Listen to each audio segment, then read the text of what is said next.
মিজানুর রহমান আজারি সাহেবের আগমন পটুয়াখালীর পক্ষ থেকে, কমিশনের পক্ষ থেকে, পরিষদের পক্ষ থেকে। আজকে আমরা যে টপিকটা নিয়ে আলোচনা করব সেটা হচ্ছে, আমরা যে জীবনে বিপদে পড়ি, আমরা বিপদে পড়লে আমাদেরকে উদ্ধার করে কে? আল্লাহ ছাড়া আমাদের বাঁচানোর কেউ আছে? উদ্ধার করার কেউ আছে? রক্ষা করার কেউ আছে? এজন্য বিপদে পড়লে আমরা চাইবো কার কাছে? আমাদের যাই দরকার হোক আমরা ফরিয়াদ করব কার কাছে? নাকি মাজারে যেয়ে চাবেন? মাজারে যেয়ে চাবেন? অনেকে তো মাজারে যেয়ে কপাল ঘষে, আছে না নাই? মাজারে যেয়ে সন্তান চায়, আছে? এই এলাকায় নাই, এলাকার লোকদের আকীদা খালেস আমি জানি। মাজারে যেয়ে কপাল ঘষে আর সন্তান চায়। আচ্ছা, মাজারে গেলে সন্তান পাওয়া যায়? আচ্ছা, মাজারে না গেলে যদি বাচ্চা না হতো, গরু ছাগলের যে বাচ্চা হয় ওরা কোন মাজারে মানত করে বলেন? কথা কি বুঝতেছেন? এই যে প্রতি বছর গরু ছাগল ভেড়া এগুলো যে বাচ্চা দেয়, এরা কোন মাজারে যে মানত করে? এজন্য চাইতে হবে একজনের কাছে, তিনি কে? আমার প্রিয় পটুয়াখালীবাসী, মাজার জিয়ারত করা সুন্নাহ। আমরা মাজার জিয়ারত করব, আল্লাহ ওয়ালাদের কবরে যাব, আমরা সেখানে যে সালাম দিব, দোয়া করব, নিজের জন্য করব, কবরে শুয়ে থাকা মাইয়েতের জন্য করব, পুরো মুসলিম উম্মার জন্য করব। কিন্তু কবরে যিনি শুয়ে আছে ওই বাবার কাছে সন্তান চাওয়া যাবে? চাকরি চাওয়া যাবে? সফলতা চাওয়া যাবে? সফলতা দেয় কে? সবাই বলেন নাই, আওয়াজ করে বলেন, সফলতা দেওয়ার মালিক কে? এক কথাই রব্বুল আলামিন বলেন, ওয়া ইয়ামসাসকাল্লাহু বিদুররিন ফালা কাশিফা লাহু ইল্লা হু ওয়া ইয়ুরিদকা বিখাইরিন ফালা রাদ্দা লিফাদলি ইউসিবু বিহি মান ইয়াশাউ মিন ইবাদিহি ওয়া হুয়াল গফুরুর রহিম। আল্লাহু আকবার। আল্লাহ বললেন, ওয়া ইয়ামসাসকাল্লাহু বিদুররিন ফালা কাশিফা লাহু ইল্লা হু। আল্লাহ যদি তোমাকে কোনো বিপদ স্পর্শ করায়, আল্লাহ যদি তোমারে কোনো বিপদে ফেলে দেয়, ওই বিপদ থেকে উদ্ধার করার তিনি ছাড়া আর কেউ নাই। জোরে বলেন ঠিক কিনা? তিনি যদি কোনো বিপদে ফেলেন, তিনি ছাড়া বিপদ থেকে উদ্ধার করার কেউ নাই। আর তিনি যদি তোমার প্রতি কোনো অনুগ্রহ করতে চান, ওই অনুগ্রহ ঠেকিয়ে দেওয়ার ক্ষমতাও কারো নাই। আল্লাহ যদি আপনার সফলতা দিতে চায়, পৃথিবীর কোন শক্তি ওই সফলতাকে থামাতে পারে? এজন্য আল্লাহ বললেন, খবরদার, চিন্তা আর আকীদা খালিস করে নাও। ওয়া ইয়ামসাসকাল্লাহু বিদুররিন ফালা কাশিফা লাহু ইল্লা হু। আল্লাহ বিপদে ফেললে বিপদ থেকে উদ্ধার করার কেউ থাকে না। আর আল্লাহ যদি তোমার প্রতি দয়া দেখাতে চান, অনুগ্রহ করতে চান, ওই অনুগ্রহকে প্রতিরোধ করার মতো ক্ষমতা কারো নাই। তিনি তার বান্দাদের মধ্য থেকে যাকে ইচ্ছা তাকে দেন, যত ইচ্ছা তত দেন। তিনি ক্ষমাশীল, তিনি মেহেরবান। সুবহানাল্লাহ। তিনি ক্ষমাশীল, তিনি মেহেরবান। তাহলে এই আয়াত থেকে আমরা বুঝতে পারলাম, আমরা যদি বিপদে পড়ি আমাদেরকে কেউ বাঁচাতে পারে না। আমার বাবা আমারে বাঁচাতে পারে? হ্যাঁ? আমার মা আমাকে বাঁচাতে পারে? আমার বন্ধু আমারে বাঁচাতে পারে? আমার দলের কর্মী আমাকে বাঁচাতে পারে? আমার পীর সাহেব আমারে বাঁচাতে পারে? আমার পটুয়াখালীর ভাইয়েরা খেয়াল রাখবেন, বাঁচাতে পারে এক মহান সত্তা, উদ্ধার করতে পারে এক মহান সত্তা। চিৎকার করে বলুন, তিনি কে?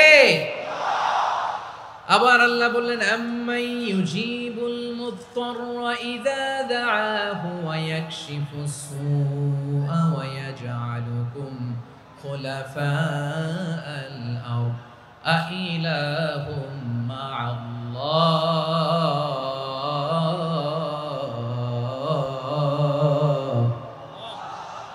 ক্বালিলাম মা তাযাক্কারুন।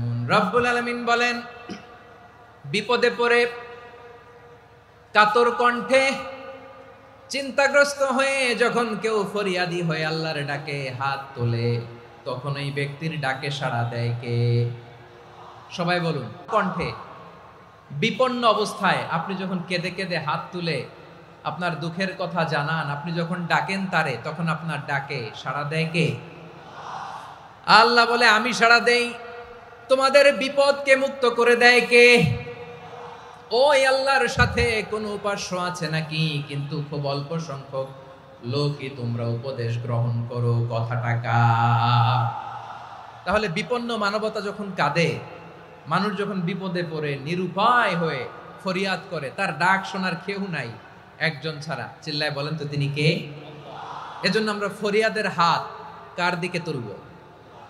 প্রিয় পটুয়াখালী বলেন, ফরিয়াদের দুটো হাত আমরা কার দিকে তুলব? এবং খেয়াল রাখতে হবে, মাথার সাথে সেট করে নিতে হবে, আল্লাহ ছাড়া আমাকে উদ্ধার করার কেউ নাই। এই পৃথিবীতে কেউ আপন না। প্রিয় ভাইরা, বিপদে বললে বোঝা যায় কেউ আপন না।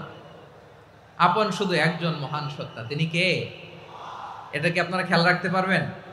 হ্যাঁ, বিপদে আপদে কেউ আমাদের বাঁচাতে পারে না, তরাতে পারে না, মুক্তি দিতে পারে না, উদ্ধার করতে পারে না, একমাত্র আমার প্রভু ছাড়া, আল্লাহ ছাড়া। চিল্লায় বলেন ঠিক কিনা?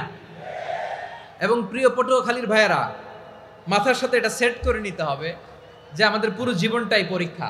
পুরো জীবনটাই কি? The life is a test. পুরো জীবনটাই পরীক্ষা। এই জীবনে বিপদ আসবে, আপদ আসবে, পরীক্ষা আসবে, সবার জীবনে এটা থাকে। এক একজনের পরীক্ষা এক এক রকম। আমার পরীক্ষা একরকম, মাসুদ ভাইয়ের পরীক্ষা একরকম, চৌধুরী সাহেবের পরীক্ষা একরকম, আপনার পরীক্ষা একরকম, ওনার পরীক্ষা আবার আরেক রকম।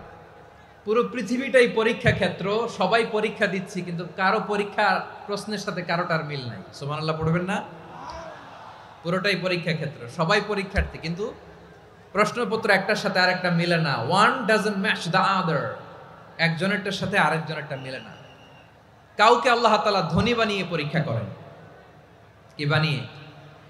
কথা কি বুঝতেছেন নাকি কষ্ট হচ্ছে? কষ্ট হচ্ছে আপনাদের? কাউকে আল্লাহ ধনী বানিয়ে পরীক্ষা করেন, আবার কাউকে আল্লাহ তাআলা গরিব বানিয়ে পরীক্ষা করেন, কাউকে আল্লাহ অসুস্থ বানিয়ে পরীক্ষা করেন। কেউ দেখবেন যে দুরারোগ্য ব্যাধিতে আক্রান্ত, ডাক্তার বলেছে আর সময় নাই, দুরারোগ্য ব্যাধি, ক্যান্সার, যার নেই কোনো অ্যান্সার, তার জন্য পরীক্ষা হচ্ছে এই রোগ। আরেক লোক দেখবেন তার আবার রোগ বালাই নাই, মাশাআল্লাহ, তাকে আল্লাহ তাআলা আর্থিক দৈন্যতা, দারিদ্রতা দিয়ে পরীক্ষা করছেন। এরকম আছে না নাই? টাকা পয়সা নাই, দিন আনে দিন খায়, যা আছে তাতে চলে না, এটা তার জন্য পরীক্ষা।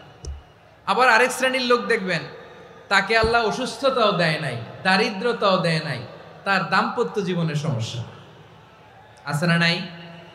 স্ত্রী কথা শোনে না, অথবা ছেলে মেয়ে কথা শোনে না। তাহলে পরীক্ষা সবার জীবনে আছে, এক একজনের পরীক্ষাটা এক এক রকম। আল্লাহ তাআলা দেখতে চায় যে এই পরীক্ষার সময় আমরা কিরকম রেসপন্স করি। How to deal with the test, কিভাবে এই বিপদ আপদ পরীক্ষাগুলোকে আমরা হ্যান্ডেল করব, ডিল করব, এটা হচ্ছে আজকের আলোচনার বিষয়। বুঝতে পেরেছেন সবাই আমার প্রিয় ভাইয়েরা? তাহলে পরীক্ষাময় আমাদের জীবন, বিপদ আপদ পরীক্ষা, এটা মানুষের পিছু ছাড়ে না। সবার জীবনে পরীক্ষা আছে। নবীদের জীবনেও পরীক্ষা ছিল। সাহাবারা জিজ্ঞেস করেছেন, ইয়া রাসূলুল্লাহ, আইয়ুন নাসি আশাদ্দু বালাআন ফিদ দুনিয়া, এই দুনিয়ার বুকে কাদের পরীক্ষা সবচেয়ে বেশি? বিশ্বনবী বলেছেন, আল আম্বিয়া। এই পৃথিবীতে সবচেয়ে বেশি পরীক্ষা আল্লাহ তাআলা নিয়ে থাকেন নবীদের। কাদের? নবীদের। সুম্মাল আমসাল ফাল আমসাল, এরপরে নবীদের পরের স্তরে যারা, তাদের পরীক্ষা। এরপরে তাদের পরের স্তরে যারা, তাদের পরীক্ষা। সিদ্দিকিনদের, শুহাদাদের, সালিহিনদের, আল্লাহওয়ালাদের। যার ঈমান যত মজবুত, তার জীবনে পরীক্ষাও তত বেশি। চিল্লায় বলেন ঠিক কিনা? তাহলে মুমিনরা, বিশ্বাসীরা, আমরা কি পরীক্ষা বিপদ আপদে ভয় পাই? হ্যাঁ, বিপদ দেখলে ভয় লাগে আপনাদের? ভয় লাগে? হ্যাঁ, না, মুমিনরা বিপদে ভয় পায় না, তারা হতাশ হয় না, সুবহানাল্লাহ, তারা নিরাশ হয় না। বিশ্বাসীরা হাল ছেড়ে দেয় না, তারা ভরসা রাখে একজনের উপর। চিল্লায় বলতে হবে তিনি কে? কারণ মুমিন জানে the grief isn't permanent, the test isn't permanent, the struggle in our life isn't permanent. আমাদের জীবনের দুঃখ, কষ্ট, স্ট্রাগল এগুলো পার্মানেন্ট নয়। After every difficulties there is an ease. সব কষ্টের পরেই একটা সুখ আছে না নাই? রব্বুল আলামিন বলেন ফাইন্না মাআল উসরি ইউসরা, ইন্না মাআল উসরি ইউসরা। ভয় পেও না, চিন্তা করো না, কষ্টের সাথেই আমি রেখে দিয়েছি স্বস্তি। সুবহানাল্লাহ বলেন। মুমিন জীবনে বিপদ যত বেশি, কষ্ট যত বেশি, তার সামনে সফলতা তার চেয়েও বেশি, ঠিক কিনা বলেন? কারণ বিশ্বাসীরা জানে রাত্রি যত গভীর হয়, সুবহে সাদিকের সময় তত আগাতে থাকে। গর্ভবতী নারীর পেটের ব্যথা যত বাড়তে থাকে, ঘরে নতুন মেহমান আগমনের সময় ঘনাতে থাকে। মুমিনদের উপর বিপদ, অত্যাচার, আপদ, পরীক্ষা যত বাড়তে থাকে, কালেমার পতাকা উড্ডয়নের সময় কাছে আসতে থাকে। বিশ্বাসীদের এগুলো হিসাব মিলানো অনেক আগে, এগুলো অনেক আগে হিসাব মিলানো। দুঃখের আধার শেষে সুখের আলো মিটিমিটি হাসে, চিল্লায় বলেন ঠিক কিনা? দুঃখ যত বেশি, পরীক্ষা যত বেশি, কষ্ট যত বেশি, সুখের সময় তত কাছাকাছি, চিল্লায় বলতে হবে ঠিক কিনা? এজন্য মুমিন জীবনে পরীক্ষা বেশি, মুমিনদের হতাশা নাই। মুমিনরা নিরাশ হয় না, হতাশ হয় কাফিররা। মুমিনরা কখনো হাল ছেড়ে দেয় না, মুমিনরা ভরসা রাখে একজনের উপর, তিনি কে? তাহলে আমার প্রিয় পটুয়াখালীবাসী, বিপদ থাকবে, পরীক্ষা থাকবে, এই বিপদ থেকে আমাদেরকে উদ্ধার করবেন একজন, তিনি কে? আমরা শুধু আল্লাহর উপরই ভরসা রাখবো। রাজি আছেন তো? চাইবো একজন সত্তার কাছে, আওয়াজ করে বলুন তিনি কে? একজন সত্তার কাছে চাইবে। বিশ্বনবী ওনার চাচাতো ভাই আব্দুল্লাহ ইবনে আব্বাস রাদিয়াল্লাহু তাআলা আনহুকে বললেন, ইয়া আব্দুল্লাহ ইবনুল আব্বাস, হে আব্দুল্লাহ ইবনে আব্বাস, ইযা সাআলতা ফাসআলিল্লাহ, যখন চাইবে আল্লাহর কাছে যাও। ও আব্দুল্লাহ, যখন চাইবা আল্লাহর কাছে চাও। ওয়া ইযা ইসতাআনতা ফাসতাইন বিল্লাহ, যখন সাহায্য চাইবা আল্লাহর কাছে ফরিয়াদ করো। জেনে রেখো ও আব্দুল্লাহ, ওয়া'লাম আন্নাল উম্মাতা লাউ ইজতামাআত আলা আন ইয়ানফাউকা বিশাইইন লাম ইয়ানফাউকা ইল্লা বিশাইইন ক্বাদ কাতাবাহু আল্লাহু লাক। ও আব্দুল্লাহ, জেনে রেখো, মনে রেখো, গোটা বিশ্বের সবাই মিলে যদি তোমার উপকার করতে চায়, ততটুকুই তারা করতে পারবে যতটুকু আল্লাহ তোমার নসিবে সেটা লিখে রেখেছে, ঠিক কিনা বলেন? আর যদি গোটা বিশ্বের সবাই মিলে তোমার বিরুদ্ধে কনস্পাইরেসি করে, ষড়যন্ত্র করে, গোটা বিশ্বের সবাই মিলেও যদি তোমার ক্ষতি করতে চায়, ততটুকুই শুধু পারবে যেটা আল্লাহ তোমার জন্য বরাদ্দ রেখেছে। যতটুকু আল্লাহ তাআলা তোমার জন্য বরাদ্দ রেখেছে অতটুকুই ক্ষতি করতে পারবে, আর এক চুল বেশিও করতে পারবে না, কমও করতে পারবে না, চিল্লায় বলেন ঠিক কিনা? এজন্য আমরা চাইবো কার কাছে? সবাই বলেন নাই, আওয়াজ করে বলেন কার কাছে? সব সময় আমরা আল্লাহর কাছে চাইবো, বিপদে আপদে, সুখে দুঃখে, সচ্ছল অবস্থায় অসচ্ছল অবস্থায়, পরাজয়ের সময় বিজয়ের সময়, সব সময় আমরা ভরসা রাখবো কার উপর? সবাই বলুন। একদল লোক আছে যারা বিপদে পড়লে আল্লাহরে ডাকে, আছে না নাই? পটুয়াখালীতে মাশাআল্লাহ নাই। বিপদ আসলে আল্লাহরে ডাকে, বিপদ নাই আল্লাহও নাই। বিপদে পড়লে নামাজ পড়ে, বিপদও নাই নামাজও নাই। বিপদে পড়লে জিকির করে, বিপদ যখন চলে যায় ওদের জিকিরও বন্ধ হয়ে যায়, এরকম আছে না নাই? কিছু লোক দেখবেন পরীক্ষা আসলে নামাজ পড়ে, আছে আছে? জেনজি আওয়াজ করো, এরকম আছে? এই কমন পড়ে গেছে, কমন পড়ছে। দেখবেন পরীক্ষার সময় নামাজ পড়ে, পরীক্ষাও নাই নামাজও আছে, এরকম। কিছু লোক আছে অসুস্থ হলে আল্লাহরে বড্ড ভালোবাসে, আল্লাহরে খুব ডাকে। অসুস্থ হইলে অসুস্থতাও নাই, আল্লাহ স্মরণও নাই। দেখবেন কিছু লোক নির্বাচন আসলে খুব আল্লাহ আল্লাহ হয়ে যায়, তখন দেখবেন মাথার মধ্যে হেজাব লাগায়, পাঞ্জাবি লাগায়, আল্লাহ আল্লাহ হয়ে যায়। নির্বাচনও নাই, এরপরে আল্লাহর কথাও নাই, আছে না নাই? না, এরকম হওয়া যাবে না। সব সময় আমরা আল্লাহরে ডাকবো, বিপদে আপদে সব সময় ভরসা রাখবো আমরা একজনের উপর। আওয়াজ করে বলেন তিনি কে? এ কথাই আল্লাহ তাআলা আমাদের চোখে আঙ্গুল দিয়ে জানিয়ে দিলেন, ফাইদা রাকিবু ফিল دعوا الله مخلصين له الدين فلما نجاهم إلى البر إذا هم يشركون আল্লাহ বলে একদল লোক আছে তারা যখন নৌযানে চড়ে জলযানে চড়ে সাগরের মধ্যে যখন জাহাজে চড়ে লঞ্চে চড়ে তারা যখন তুফানের সম্মুখীন হয় তখন তারা আল্লাহরে বড্ড বেশি ডাকে একান্তভাবে ডাকে বিশুদ্ধ চিত্তে ডাকে আবার তুফান থেকে তাদেরকে সেফ জোনে নিয়ে নিরাপদ জোনে নিয়ে যখন বন্দরে আমি আল্লাহ তাদেরকে ভিড়িয়ে দেই ওই লোকগুলো আবার আমি আল্লাহর সাথে শিরিক করে এরকম আছে না নাই জাহাজে উঠছে সাগরের মাঝখানে তুফান ওই সময় দেখবেন আল্লাহ কারে কয় এই কথা তো আপনাদেরকে বোঝানো সহজ আপনারা তো নদীর দেশের মানুষ লঞ্চে চড়েন নাই কারা কারা দেখি লঞ্চে চড়ছেন হ্যাঁ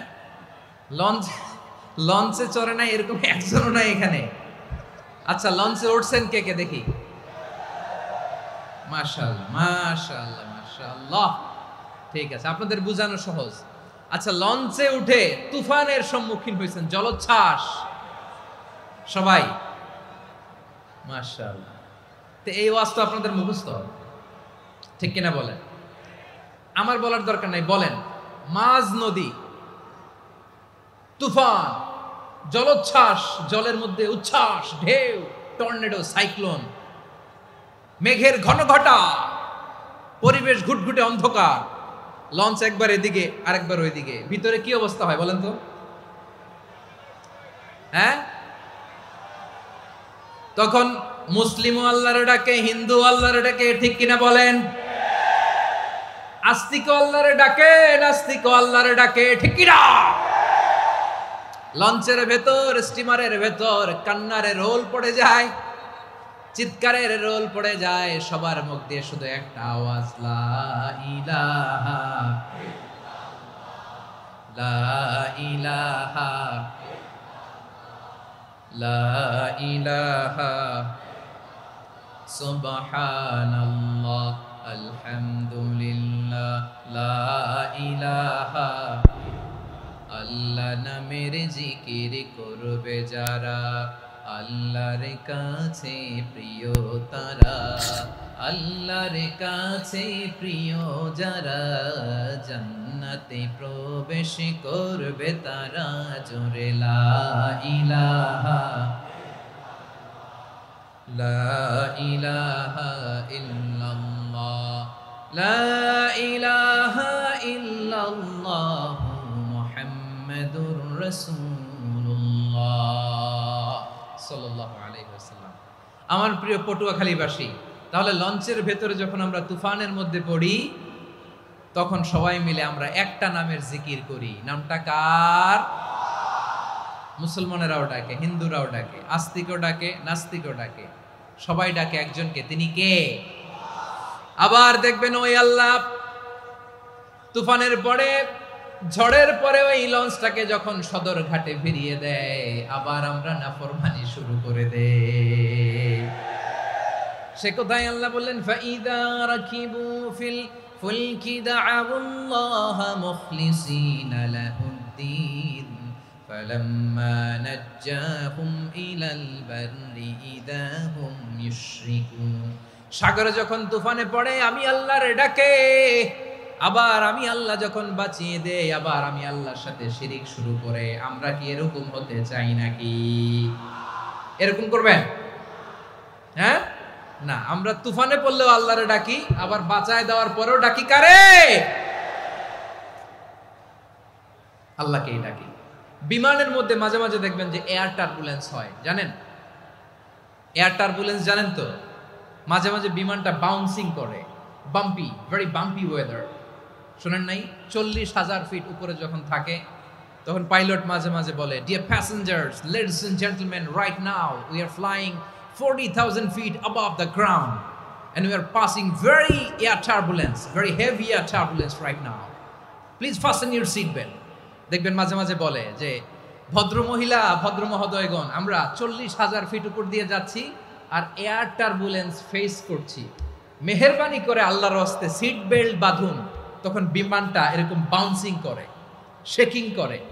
আপনারা মুখোমুখি হয়েছেন? ইদানিং এই এয়ার টার্বুলেন্স বেড়ে গিয়েছে। গত বছর আমার ইন্টারন্যাশনাল অনেকগুলো ফ্লাইট ছিল, তো আমি দেখলাম যে আগের ফ্লাইটগুলোর তুলনায় এখন এয়ার টার্বুলেন্স খুব বেশি। আমি একটু রিসার্চ করে দেখলাম ক্লাইমেট চেঞ্জের কারণে, জলবায়ু পরিবর্তনের কারণে আকাশের বাতাসের মুভমেন্টে পরিবর্তন হয়েছে, ফলে এখন বিমান শেকিং করে বেশি, বাউন্সিং, বাম্পি ওয়েদার। তো বলেন তো 40,000 ফিট উপরে যখন আপনি, কয় হাজার ফিট, সবাই বলুন কয় হাজার ফিট, 40,000 ফিট উপরে যখন আপনি, তখন যখন বিমানটা এরকম বাউন্সিং করে, সবাই যখন ভমিটিং করে বিমান নষ্ট করে দেয়, বমি করে, তখন বাঁচানোর কে আছে আল্লাহ ছাড়া? কেউ আছে? ওই মুহূর্তেও সবাই মিলে একজনের ডাকে আওয়াজ করে বলেন তিনি কে? মাঝে মাঝে কিছু সোশ্যাল মিডিয়ায় কিছু ভিডিও পাওয়া যায় যে হেভি যখন এয়ার টার্বুলেন্স হয় 10 সেকেন্ড 15 সেকেন্ডের কিছু ভিডিও পাওয়া যায়, বিমানটা এরকম বাউন্সিং করছে, বাম্পি ওয়েদার, কাঁপছে, মানুষগুলো বমি করছে, অক্সিজেন মাসগুলো সব ঝুলে পড়েছে, বিমানটা শুধু কাঁপছে। তখন দেখবেন বিমানের ভেতরেও এরকম লঞ্চের মতো চিৎকার আছে না নাই? বিমানের ভেতরেও তখন চিৎকার। গত বছর হিথ্রো এয়ারপোর্ট থেকে সিঙ্গাপুর এয়ারলাইন্সের একটা ফ্লাইট, হিথ্রো টু চাঙ্গি, একটা ফ্লাইটে এমন বেশি এয়ার টার্বুলেন্সের শিকার হয়েছিল ওই এয়ারক্রাফটটা, 33 জন যাত্রী সেখানে আহত হয়েছে, একজন যাত্রী নিহত হয়েছে। কেবিন ক্রুজ, এয়ার হোস্টেস যারা আছে, একজনের নাক ফেটে, চোখ ফেটে, কপাল ফেটে, ব্লিডিং হয়ে শয়লা। প্রিয় ভাইয়েরা, ওই 40,000 ফিট উপরে বিমানটা যখন কাঁপবে, তখন আমাদেরকে আল্লাহ ছাড়া আর কেউ বাঁচানোর আছে? এত আসতে বললে হবে? ওই কঠিন মুহূর্তে আমার বাবা আমারে বাঁচাতে পারে, আমার বন্ধু আমারে বাঁচাতে পারে। এই গ্রাউন্ডে, জমিনের বুকে আমার প্রোটোকল, আমার ক্ষমতা, আমার দাম্ভিকতা, কোনো কিছু আমারে বাঁচাতে পারে একজন ছাড়া। চিল্লায় বলতে হবে তিনি কে? সে আল্লাহ বললেন, গোলাম আমি বিপদের সময় ঠিকই তোমাদের বাঁচিয়ে দেই। ওই বিমানের ভেতরে 40,000 ফিট উপরে যখন তোমরা এয়ার টার্বুলেন্সের শিকার হও, তখন নাস্তিকও আল্লাহরে ডাকে, হিন্দু আল্লাহরে ডাকে, জোরে বলেন ঠিক কিনা? আবার বিমানটা যখন শান্ত হয়ে যায়, একটু পরেই বিমানের স্ক্রিনের মধ্যে হিন্দি সিনেমা খোঁজে। বিমানের স্ক্রিনে কিন্তু বিশাল ওখানে আফলাম ফিল্মের একেবারে বোঝাই করা। বিমানটা শান্ত হলে আবার হিন্দি সিনেমা দেখা শুরু করে। একটু আগে ডাকছিল কারে? দেখবেন বাংলাদেশে আমাদের ক্রিকেটাররা যখন অন্য কোনো দেশের সাথে খেলে, অনেক সময় এমন হয় বল বাকি একটা, রান দরকার 6টা। বল বাকি কয়টা? পটুয়াখালী বোঝে নাই বোধহয়। বল বাকি কয়টা? রান দরকার। আপনি দেখবেন ক্যামেরাম্যান তখন গ্যালারিতে খালি দেখায় দর্শকদের যে কি অস্থিরতা। হিপ হপ স্টাইলের মেয়েটা, যে মেয়েটার ওড়না এতক্ষণ ছিল গলায়, এতক্ষণ কই ছিল, ওই মেয়েটা দেখবেন ওড়নাটা টেনে মাথায় দিয়ে এরকম মুনাজাত ধরতেছে, আল্লাহ আল্লাহ, একটা ছক্কা, আল্লাহ আল্লাহ, আমার লাল সবুজের পতাকারে তুমি অপমানিত কইরো না আল্লাহ, ইন্ডিয়ার সাথে আমাদের খেলা, আল্লাহ আল্লাহ, একটা ছক্কা, একটা। পুরো খেলা জুড়ে এই মেয়ের ওড়না ছিল গলায়, কিন্তু যখন 1 বলে 6 রান দরকার, ওড়না চলে আসছে কোথায়? মাথায়। আবার মুনাজাত আছে না নাই? ঠিকই বাংলাদেশের দামাল ছেলে এমন এক শট মারলো, বল চলে গেল স্টেডিয়ামের বাইরে, ছক্কা, জিতে গেলাম আমরা। পুরো স্টেডিয়াম জুড়ে চিৎকার, হই হুল্লোর, মৌজ মাস্তি। যেই মেয়েটা মাথার মধ্যে ওড়না দিয়ে এতক্ষণ সুবহানাল্লাহ সুবহানাল্লাহ বলে আল্লাহর কাছে দোয়া করেছে, ওই মেয়ে এখন আবার ওড়না ফেলে দিয়ে নাচা শুরু করে দিয়েছে। তাহলে আল্লাহর ভয়, আল্লাহর প্রতি আস্থা, বিশ্বাস, ভালোবাসা, এটা কি ক্ষণিকের জন্য? মানে আমার যখন লাগবে তখন আল্লাহরে ইউজ করবো নাকি? হ্যাঁ, বিপদে আপদে, সুখের সময় দুঃখের সময়, সচ্ছল অসচ্ছল অবস্থায় বিশ্বাসীরা ভরসা রাখে একজনের উপর। চিৎকার করে বলো পটুয়াখালী তিনি কে? সে আল্লাহ বললেন, গোলাম মনে করো না জাহাজ থেকে সদরঘাটে ভিড়িয়ে দিলাম, তুমি নিরাপদ হয়ে গেছো। মনে করো না 40,000 ফিট থেকে সেফ ল্যান্ডিং এর পরে এয়ারপোর্টে নেমে গেলেই তুমি নিরাপদ হয়ে গেছো। ও মিয়া, বিপদ কি শুধু সাগরে আর আকাশে? ঘরের ঘরের ভেতরও বিপদ আসতে পারে কি পারে না? এজন্য সূরা মুলক আল্লাহ বললেন, আমিনতুম মান ফিস সামাই আন ইয়াখসিফা বিকুমুল আরদা ফাইযা হিয়া তামুর। তোমরা কি ভাবছো তোমরা নিরাপদ? সাগরের মধ্যে তুফান, আল্লাহ আল্লাহ ডাকলাম, সদরঘাটে যেয়ে পড়ছি, পয়সা গেছেন তো আপনি। আর পাবে আপনারে আল্লাহ? আল্লাহরে তো সাগরের মাঝখানে তো আল্লাহ আপনারে পাইছিল, আর তো পাবে না। আর পাবে আপনারে? আর আল্লাহ ধরতে পারবে আপনারে? ঘরের ভেতরও বিপদ দিয়ে আটকাতে পারে কে? 5 স্টার 7 স্টার হোটেলের ভেতরও আমাকে বিপদের মধ্যে ফেলে দিতে পারেন কে? আল্লাহ বললেন, তোমরা কি ভেবেছো তোমরা নিরাপদ? আমি চাইলে ল্যান্ডস্লাইডস, ভূমি ধস দিয়ে 1 লক্ষ 1 মুহূর্তে নিয়ে যেতে পারি। এক সুনামি দিয়ে থাপ্পড় মেরে 3 লক্ষ সাগরের ভেতরে ঢুকায় দিতে পারি। 1 সেকেন্ডও লাগে না আমার। أم أمنتم من في السماء أن يرسل عليكم حاصبا فستعلمون كيف نذير। আল্লাহ চাইলে আকাশ থেকে পাথর বৃষ্টি নাজিল করতে পারেন কি পারেন না? এই মুহূর্তে এখানে ভূমিকম্প দিতে পারেন কি পারেন না? আচ্ছা, ভূমিকম্প যখন হয় আমাদের কারো হুঁশ থাকে? আপনি মনে করছেন আমরা সাধারণ মানুষ, আমরা দৌড় দেই, আর প্রেসিডেন্ট প্রধানমন্ত্রী ওনারা বুঝি খাটে শুয়ে থাকে? কথা বুঝে নাই বোধহয়। ভূমিকম্প, আর্থকোয়েক যদি হয়, বাঁচার জন্য আমরা কি করি? হয় খাটের তলায়, ডাইনিং টেবিলের নিচে, উপরে শক্ত কিছু আছে এটার নিচে, অথবা ঘর থুইয়া দেও দৌড়। তো প্রধানমন্ত্রী উনি কি করে? প্রেসিডেন্ট উনি কি করে? হ্যাঁ, উনি খাটের মধ্যে যে শুয়ে থাকে নাকি? উনিও দৌড়, সাধারণ মানুষও দৌড়, প্রধানমন্ত্রীও দৌড়, বাড়িওয়ালাও দৌড়, ভাড়াটিয়াও দৌড়, সবাই দৌড়। নাকি ভাড়াটিয়ারা বাড়ি থুইয়া দৌড়, বাড়িওয়ালারা আর বেরোয় না? এরকম না। তাহলে যে কোনো মুহূর্তে ভূমিকম্প দিয়ে নাস্তানাবুদ করতে পারে কে? আমার প্রিয় ভাইয়েরা, আমরা নিরাপদ নই, আমরা তার দয়ায় বেঁচে আছি। কার দয়ায়? এজন্য আল্লাহ বললেন, গোলাম, যে কোনো মুহূর্তে বিপদ দিয়ে তোমাদেরকে নাস্তানাবুদ করতে পারি। বিশ্বাসী বলে যদি নিজেকে দাবি করো, সব সময় ডাকতে হবে একজন সত্তাকে। বলেন তিনি কে? এই কথা ক্লিয়ার? এই সবগুলো উদাহরণ শেষে সবার কাছে ক্লিয়ার হয়েছে না যে বিপদ থেকে, আপদ থেকে, পরীক্ষা থেকে, ক্যালামিটি থেকে আমাদেরকে কেউ বাঁচাতে পারে না একজন সত্তা ছাড়া। আবারও বলেন তো তিনি কে? ক্লিয়ার? হ্যাঁ, সবাই বুঝতে পারছেন? আচ্ছা, এবার আমরা দেখি বিষ্ণু ঈসা ইসলামের জীবনে বিপদ আপদ ছিল কিনা। উনি বিপদ আসলে কিভাবে ডিল করতেন, বিপদ আসলে কোন দোয়া পড়তে হয়, কিভাবে ফরিয়াদের হাত উত্তোলন করতে হয়, কিভাবে রবের দরবারে নতজানু হয়ে ফরিয়াদ করতে হয়, এটা জানার দরকার আছে না নাই? আসুন আমরা বিশ্বনবীর জীবনী থেকে দেখি বিপদ আসলে উনি কি করতেন। বিপদ আসলেই প্রথমে বিশ্বনবী সাল্লাল্লাহু আলাইহি ওয়াসাল্লাম একটা দোয়া পড়তেন। কি পড়তেন? তিনি পড়তেন, ইন্না লিল্লাহি ওয়া ইন্না ইলাইহি রাজিউন। নিশ্চয় আমরা আল্লাহর জন্য, নিশ্চয় আমরা কার দিকে ফিরবো ভাই? আবার কার দিকে ফিরবো? আওয়াজ করে বলুন তো, আমরা এসেছি কার কাছ থেকে? আবারও ফিরে যাব কার কাছে?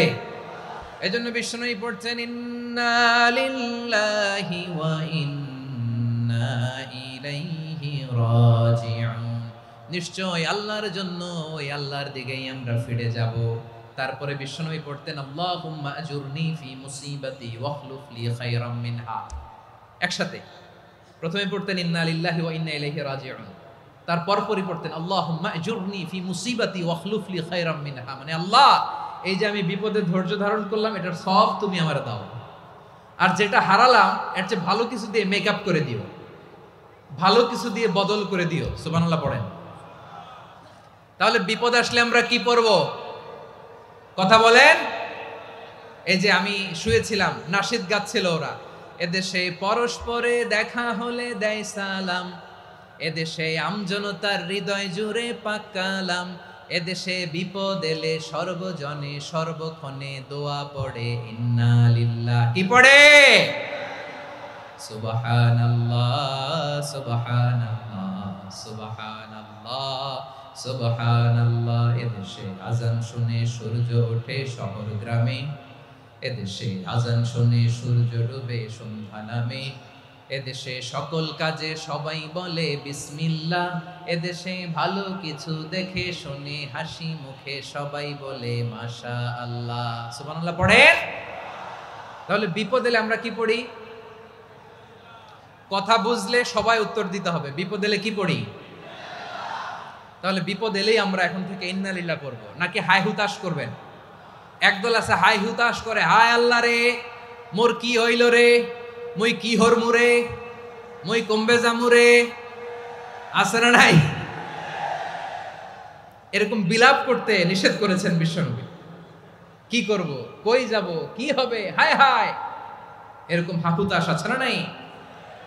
বিশ্বাসীরা হাহুতাশ করে না, তারা ইন্না লিল্লাহ পড়ে। কি পড়ে মনে থাকবে?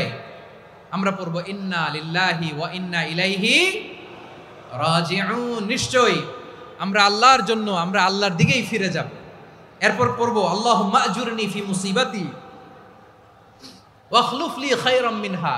আল্লাহ, আমি যে বিপদে ধৈর্য ধারণ করলাম এটার সওয়াব দিও, আর যা হারালাম তার চেয়ে ভালো কিছু দিয়ে বদল করে দিও। সুবহানাল্লাহ পড়েন। বিশ্বনবীর হাদিস শুনলেন উম্মে সালামা রাদিয়াল্লাহু তাআলা আনহা। ওনার স্বামী হলো আবু সালামা। মজার ঘটনা খেয়াল করে শুনেন আমার প্রিয় কলিজার টুকরা ভাইয়েরা। কানগুলো খরগোশের কানের মতো খাড়া করে আমার দিকে তাকান। সাইয়্যিদাতুনা উম্মে সালামা রাদিয়াল্লাহু তাআলা আনহা, ওনার স্বামীর নাম আবু সালামা। শ্রেষ্ঠ দম্পতি, শ্রেষ্ঠ ফ্যামিলি। প্রথমে হিজরত করেছিলেন হাবাসায়, পরে হিজরত করেছেন মদিনায়। উহুদ যুদ্ধের পরে ওনার স্বামী আবু সালামা ইন্তেকাল করলো, শহীদ হলো। সুবহানাল্লাহ পড়েন। যখন আবু সালামা ইন্তেকাল করলো, উম্মে সালামা রাদিয়াল্লাহু তাআলা আনহা কেঁদে কেঁদে হয়রান। আর নবীর শিখানো বাণী অনুযায়ী তিনি বারবার পড়ছিলেন ইন্না লিল্লাহ। কি পড়ছিলেন?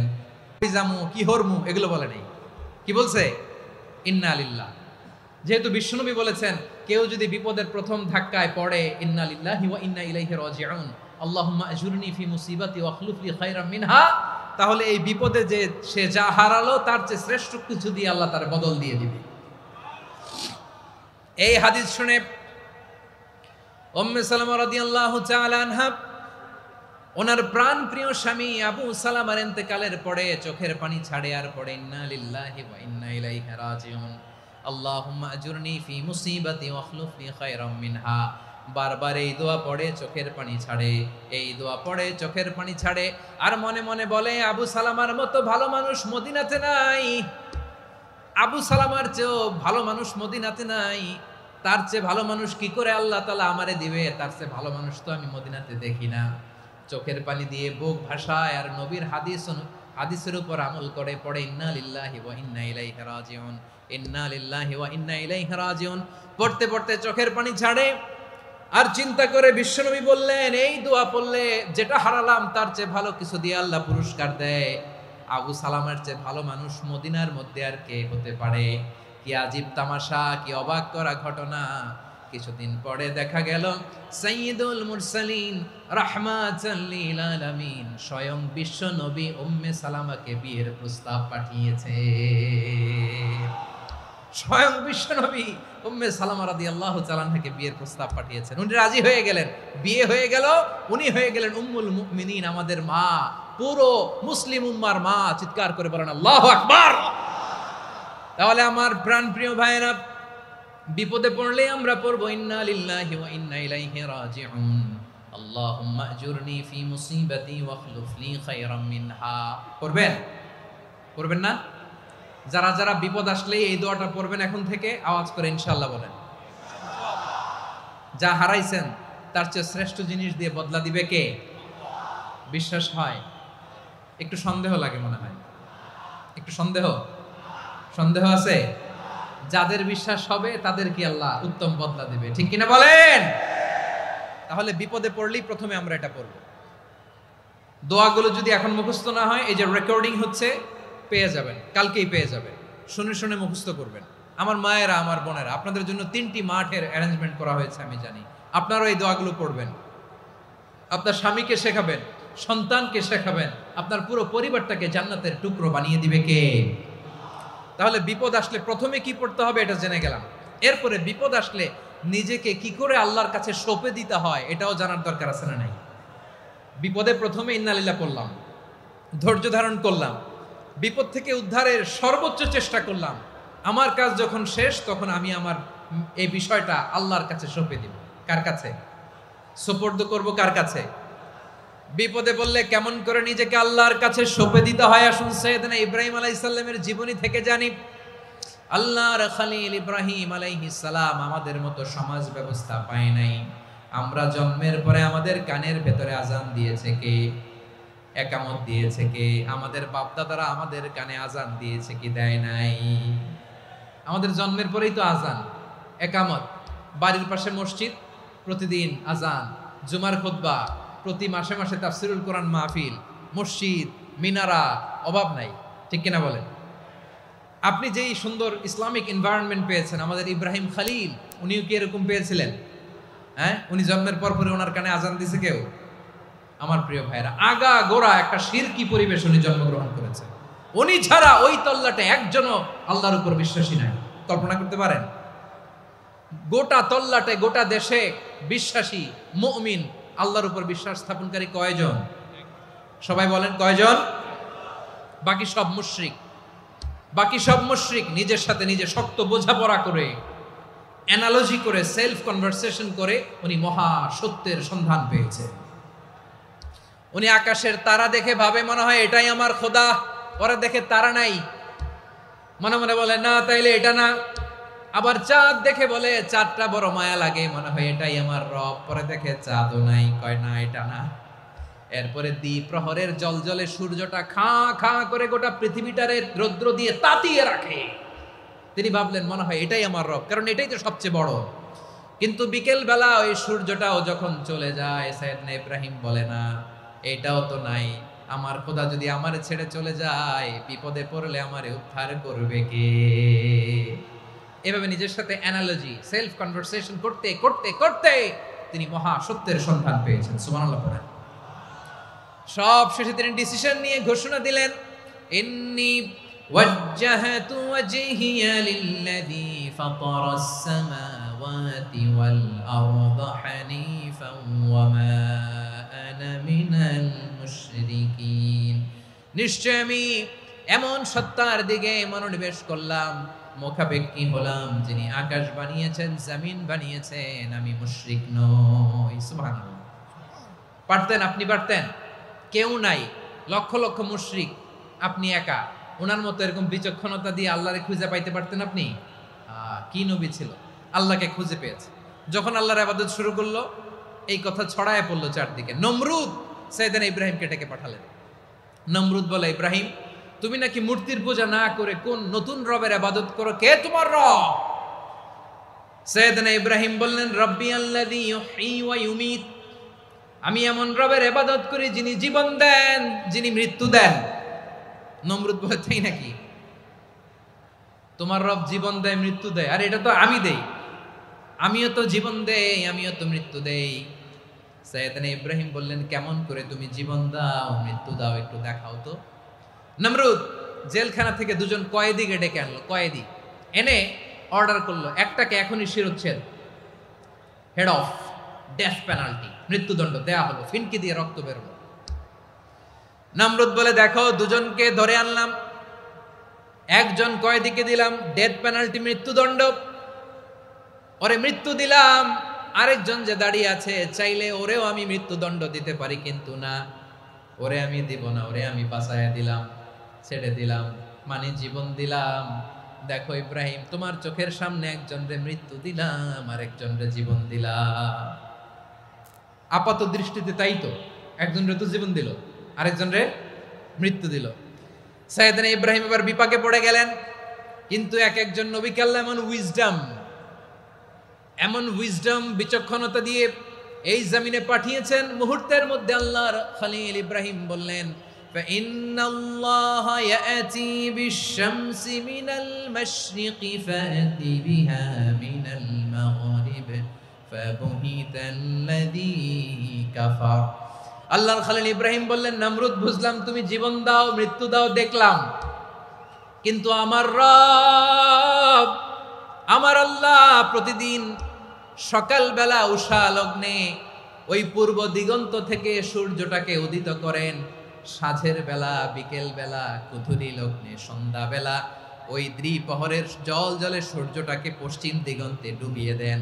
মানে সকালবেলা পূর্ব দিক থেকে উদিত করা সূর্যটাকে পশ্চিম দিকে বিকেলে তিনি ডুবিয়ে দেন। তুমি যদি পারো ওই সূর্যটাকে পশ্চিম দিক থেকে উদিত করে পূর্ব দিকে ডুবিয়ে দাও। সুবহানাল্লাহ পড়বেন না? দেখেন, ইনস্ট্যান্ট ইন্টেলেক্ট, মুহূর্তে বিচক্ষণতা, উইজডম কাকে বলে? নমরুদ পারবে? নমরুদের বাপ পারবে? ওর দাদা, ওর 14 গোষ্ঠী, গোটা বিশ্বের সব ক্ষমতাধর রাষ্ট্রনায়করা একসাথে হলে পারবে? ফাবুহিতাল্লাযী কাফার, পারে নাই, ব্যর্থ হয়েছে। এবার তেলে বেগুনে জ্বলে উঠেছে, রেগে মেগে আগুন বলে ফালকুহু ফিল জাহিম। ওর সাথে তর্ক নাই, না পেরে এবার এটারে আগুনে ফেলা। বিশাল বিশাল গাছ কেটে লাকড়ি এনে আগুনের কুণ্ডলি বানানো হলো, দাউ দাউ দাউ দাউ করে আগুন জ্বলে। আল্লাহর খলিল ইব্রাহিমকে আগুনে নিক্ষেপ করা হবে। আল্লাহর খলিল সাইয়েদনা ইব্রাহিমের হাতের মধ্যে রশি দিয়ে টাইট করে বাঁধা হলো, পায়ের মধ্যেও টাইট করে রশি দিয়ে বাঁধা হলো। আল্লাহর খলিল ইব্রাহিমকে আগুনের কুণ্ডলির মধ্যে ফেলা হবে।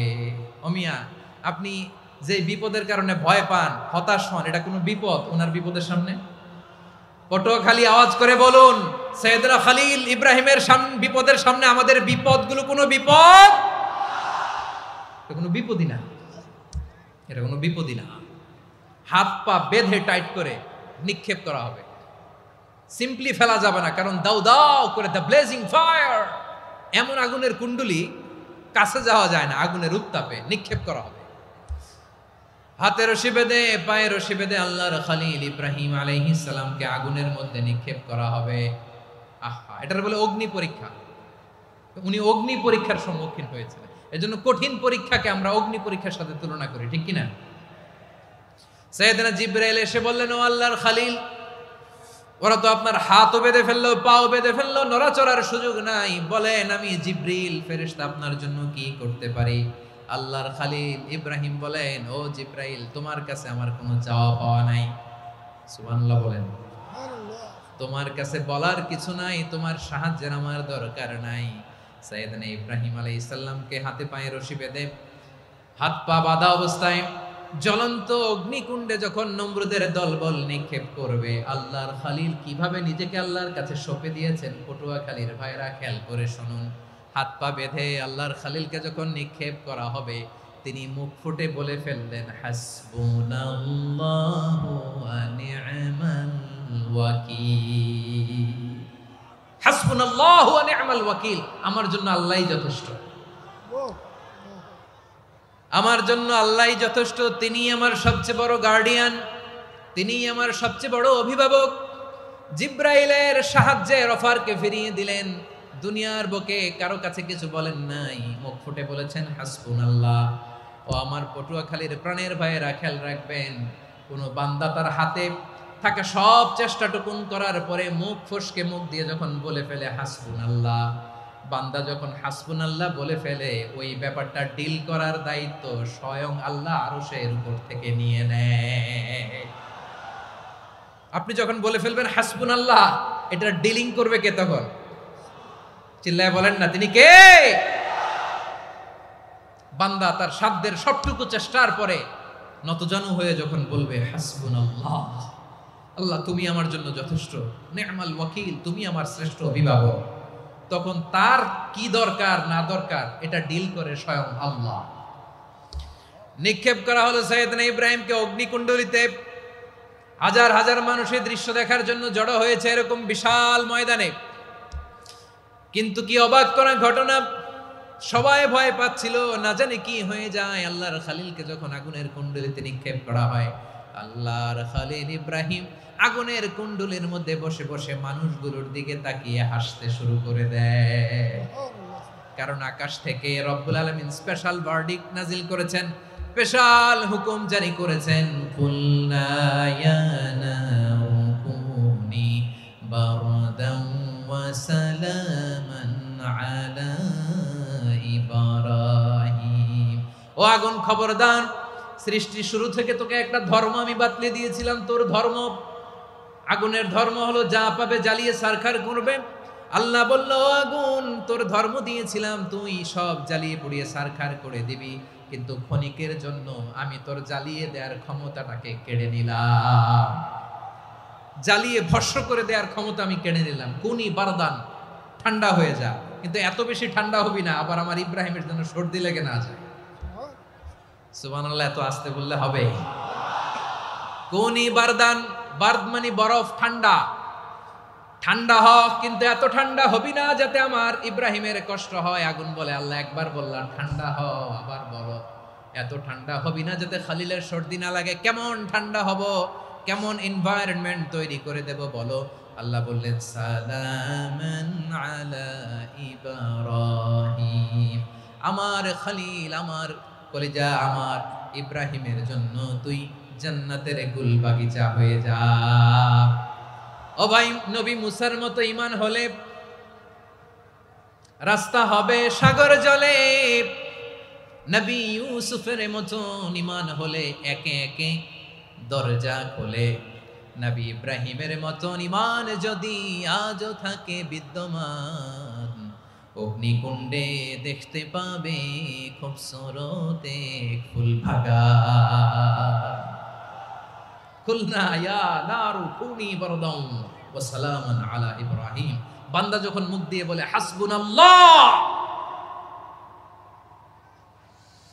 আমার আল্লাহ আমার জন্য যথেষ্ট, এই বলে যখন নিজেকে সঁপে দেয়, তার কি লাগবে ওই দায়িত্ব স্বয়ং নিয়ে নেয় কে? সবাই বলেন, স্বয়ং নিয়ে নেয় কে? তাহলে আমার প্রিয় ভাইরা, বিপদের শুরুতেই আমরা বলবো ইন্না লিল্লাহ। শুরুতে কি বলবো? এরপরে যেই বাক্যটা পড়ে নিজের পরিস্থিতিকে আল্লাহর দরবারে সঁপে দিব, সেটা হচ্ছে হাসবুনাল্লাহ। সেটা কি? বিষ্ণু বলেন, লা ইয়াজালু লিসানুকা রাতাবান মিন যিকরিল্লাহ, সব সময় আল্লাহর স্মরণ দিয়ে, জিকির দিয়ে জিহ্বাটারে সিক্ত রাখো। আর শয়তানু জাসিমুন আলা কলবি ইবনে আদম, শয়তান বনি আদমের কলবে খামচি মেরে বসে থাকে। ফাইদা যাকারাল্লাহ খানাসা, মানুষ যখন আল্লাহর স্মরণ করে জিকির করে, শয়তান দৌড়ে পালায়। ওয়াইদা গাফালা ওয়াসওয়াসা, যখনই বনি আদম গাফেল হয় তখনই শয়তান তার হৃদয়ে ওয়াসওয়াসা দেয়। এজন্য বিপদে পড়লে ইন্না লিল্লাহ, নিজের সব টুকুন করার পরে, নিজের রোল প্লে করার পরে নিজেকে আমরা কি বলে সঁপে দিব? সবাই বলেন, সবাই বলতে হবে, আরো জোরে বলে, মনে থাকবে? বিপদে পড়লে প্রথমে ইন্না লিল্লাহ, এরপরে নিজেকে যখন সঁপে দিব তখন হাসবুনাল্লাহ। এরপরে কঠিন বিপদ যদি যখন বিশ্বনবী পড়তেন তখন কি করতেন? এমন বিপদ মাঝে মাঝে হয় না, দেয়ালে পিঠ থেকে যায়, চোখে মুখে অন্ধকার, কি করব দিশা খুঁজে পাই না, এরকম হয় কখনো? হ্যাঁ, আপনাদের হয়? হয় না? তো জান্নাতে আছেন আপনারা। হয় হয় এরকম হয়েছে না যে দেয়ালে পিঠ থেকে গেছে, চোখে মুখে অন্ধকার, কই যাব, কি করব, বাঁচানোর কেউ না, এরকম হয়েছে কখনো আপনাদের? যদি হয় তাইলে এটার সলিউশন বলবো, না হইলে তো এগুলো বলে লাভ নাই। হয় হয় হয় বিশ্বনবী এরকম কঠিন বিপদে পড়েছেন জীবনের কিছু কিছু মুহূর্তে। ওই মুহূর্তে বিশ্বনবী স্পেশাল দুইটা দোয়া পড়তেন, এই দোয়াগুলো আপনাদেরকে জানিয়ে দেয়। বিশ্বনবী বলেন, কঠিনতম বিপদে যখন পড়বা, দেয়ালে পিঠ থেকে যায়, চোখে মুখে অন্ধকার, বাঁচার কোনো উপায় নাই, তখন পড়বা লা ইলাহা ইল্লা আনতা সুবহানাকা ইন্নী কুনতু মিনাজ জালিমিন। আল্লাহ, তুমি ছাড়া কোনো ইলাহ নাই, তুমি পবিত্র, নিশ্চয় আমি জালিমদের অন্তর্ভুক্ত। সুবহানাল্লাহ বলেন। এই দোয়া সাইয়েদনা ইউনূস আলাইহিস সালাম পড়েছিলেন যখন মাছের পেটে ছিলেন। কিসের পেটে? এবং অনেক মুফাসসিরিন একরাম বলেছেন, অনেক আহলুল ইলমরা বলেছেন, এটা হচ্ছে ইসমে আজম। ইসমে আজম এমন দোয়া যেটা দিয়ে দোয়া করলে আল্লাহ দোয়া কবুল করে, কিন্তু এটা কোনটা, এটা নিয়ে ইখতিলাফ আছে। কোন আহলুল ইলম বলেন এই লা ইলাহা ইল্লা আনতা সুবহানাকা ইন্নী কুনতু মিনাজ জালিমিন, এটা হচ্ছে ইসমে আজম। সাইয়েদনা ইউনূস আলাইহিস সালাম পড়েছেন, আপনারা পড়েননি? তুফান হইলে পড়েন না? আমাদের এলাকায় তো এটা খুব, এটার উপর ব্যাপক আমল আছে। পটুয়াখালীতে কি অবস্থা বলেন? পড়েন পড়েন পড়েন পড়েন। একটা গল্প শুনেছিলাম, পাক হানাদার বাহিনী যখন বাংলাদেশে অ্যাটাক করত, 71 সালের ঘটনা বলতেছে, আমরা তো দেখি নাই, শুনছি আর কি। 71 যদি দেখতাম এতদিনে রাজাকার হয়ে যেতাম। আল্লাহ আমাদেরকে বাঁচাই দিছে, আল্লাহর মেহেরবানি, ঠিক কিনা বলেন? মন মতো হইলে মুক্তিযোদ্ধা, মন মতো না হইলে রাজাকার। কত কিছু দেখলাম এই শাহবাগের বুকে। আল্লাহ, 71 সালে দেখি নাই, আমরা শুনেছি পাক হানাদার বাহিনী জিজ্ঞেস করত মুসলিম না অমুসলিম চেক করার জন্য, বলতো কালেমা বল, কালেমা বাতাও। তো যারা কালেমা বলতে পারতো পাকিস্তানি বাহিনী নাকি ওদেরকে ছেড়ে দিত, শুনেছি। তো একজনকে, এক বাঙালিরে পেয়ে তার মাথার মধ্যে বন্দুকর নল ধরে বলতেছে কালেমা বল সালে, কালেমা বাতা, কালেমা বল। তো ভয়ের চোটে এই দোয়া পড়া শুরু করছে। ও পড়তেছে লা ইলাহা ইল্লা আনতা সুবহানাকা ইন্নী কুনতু মিনাজ জালিমিন। পাকিস্তানি বলে সালে ইয়ে তো মুসিবত কা কালেমা है। বাঙালি কয় হাম তো ভি মুসিবত মে হ্যায়। পাকিস্তানি বলে বেটা কোন দোয়া বললি, এটা তো মুসিবতের কালেমা। কয় আমিও তো মুসিবতে আছি, আমার মাথার মধ্যে বন্দুক ধরে তুমি আমারে কালেমা জিজ্ঞেস করো, এখন কোনটা কালিমা আর কোনটা কি দোয়া আমার হুশ আছে নাকি? প্রিয় ভাইরা, আসলে এটা দুআউল মুসিবা, বিপদে পড়লে এ দোয়া পড়তে হয়। লা ইলাহা ইল্লা আনতা সুবহানাকা ইন্নী কুনতু মিনাজ জালিমিন। এটা পড়বেন আপনারা। এই দোয়া পড়ে সাইয়েদনা ইউনূস আলাইহিস সালাম মাছের পেট থেকে রক্ষা পেয়েছিলেন। রক্ষা করেছিল কে? তুমি ইউনূস নবীরে যখন খাইলো মাছেতে গিলিয়া, ফেরেশতা পাঠাইয়া দিলে ইসমে আজম দিয়া। প্রাণে ছিল যাহার ভয় সেথা পাইল আশ্রয়, প্রাণে ছিল যাহার ভয় সেথা পাইল আশ্রয়। মাছের পেট হতে সে যে পেল পরিত্রাণ। আল্লাহু আল্লাহু তুমি জাল্লে জালালুহু, শেষ করা তো যায় না গে তোমার গুণগান। আল্লাহু আল্লাহু, সুবহানাল্লাহ পড়ে। লা ইলাহা ইল্লা আনতা সুবহানাকা ইন্নী কুনতু মিনাজ জালিমিন। বিশ্বনবী বললেন, দেয়ালে পিঠ থেকে গেলে, চোখে মুখে অন্ধকার, বাঁচার কোনো উপায় নাই, তখন এই দোয়াটা পড়তে হবে। এই দোয়া পড়ে আল্লাহর কাছে ফরিয়াদ করলে বিপদ মুক্ত করবেন কে? কেন এই দোয়াটা আল্লাহর কাছে বড্ড প্রিয় জানেন আমার ভাইয়েরা? কারণ এই দোয়ার মধ্যে 3টা জিনিস আছে। আমি যেরকম আঙ্গুল উঁচু করেছি এরকম করেন তো। 3টা। কয়টা? 3টা। 1 নম্বরে হচ্ছে তাওহীদ, 2 নম্বরে তাসবিহ, 3 নম্বরে তাকরীর। আই রিপিট, আবারও বলছি, 1 নম্বরে তাওহীদ, 2 নম্বরে তাসবিহ, 3 নম্বরে তাকরীর। এই দোয়াটা আল্লাহর কাছে এত পছন্দনীয় কারণ এ দোয়ার প্রথম অংশে আছে তাওহীদ, আল্লাহর একত্ববাদের ঘোষণা। লা ইলাহা ইল্লা আনতা, ও আল্লাহ আপনি ছাড়া কোনো ইলাহ নাই, উপাস্য নাই। এই কথা বললে আল্লাহ বড্ড খুশি হয়ে যায়, সুবহানাল্লাহ পড়েন। এ দোয়ার দ্বিতীয় অংশে আছে তাসবিহ, মানে আল্লাহর প্রশংসা, প্রশংসা সূচক বাণী। সুবহানাক সুবহানাক সুবহানাক, ও আল্লাহ আমি আপনার পবিত্রতা ঘোষণা করছি, সুবহানাক। এই কথা শুনলেও আল্লাহ খুশি হয়ে যায়, সুবহানাল্লাহ পড়েন। এই দোয়ার তৃতীয় অংশে আছে তাকরীর, তাকরীর মানে পাপের স্বীকৃতি। তাকরীর মানে কি?